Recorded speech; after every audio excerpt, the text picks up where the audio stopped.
J'adresse ce message à tous les hommes de bonne volonté, à tous ceux-là qui croient et à tous ceux-là qui veulent s'élever à leur divine grandeur. Et nous disons qui est Jésus-Christ.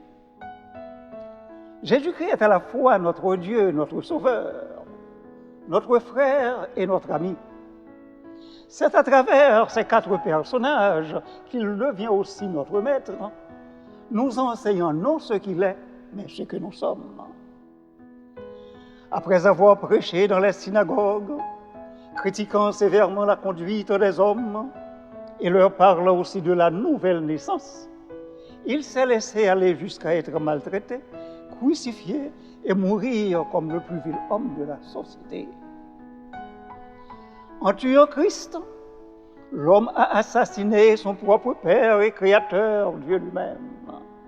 Car c'est par Christ que tout a été fait. C'est par Christ que l'homme a été créé à l'image et à la ressemblance de Dieu.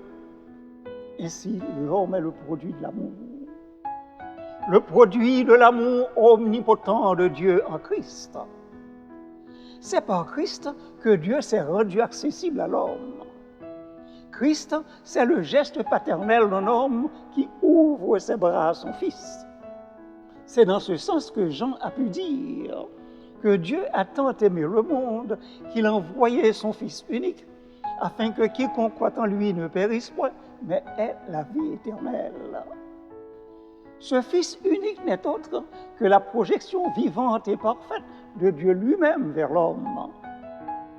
Et c'est encore ce frère, Maître et Sauveur, qui demande au Père de les pardonner, puisqu'ils ne savent pas ce qu'ils font.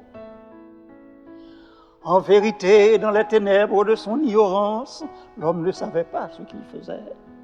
C'est pour nous libérer de cette ignorance, c'est pour nous délivrer de cette ignorance, car il n'y a pas de plus grande ignorance que de s'ignorer soi-même. C'est pour nous en délivrer qu'il est venu nous prêcher, nous enseigner, critiquant nos mauvais penchants, et nous parlant aussi de la nouvelle naissance comme étant une résurrection à la lumière de l'Esprit. À travers une profonde communion avec Dieu, nous conduisant à Christ, le plus haut sommet spirituel que l'homme peut atteindre. En fait, c'est de là que nous venons et c'est là que Dieu nous attend. Jésus-Christ n'a pas simplement critiqué, mais nous a démontré aussi ce que nous pouvons réaliser en Christ. Chasser les mauvais esprits, libérer l'homme de toute forme de maladie et d'handicap et détourner les méfaits de la nature. Il n'a rien réalisé pour faire parler de lui-même, mais pour nous prouver nos divines possibilités. C'est pourquoi il est encore notre Maître et Sauveur, la lumière du monde. Il nous a enseigné jusqu'à accepter le sacrifice de sa vie, vaincre la mort, ressusciter et prendre l'ascension d'une manière glorieuse. Tout ceci pour manifester devant nous la puissance de notre esprit. Et c'est lui qui dit encore, « Ce que je suis, tout homme le sera.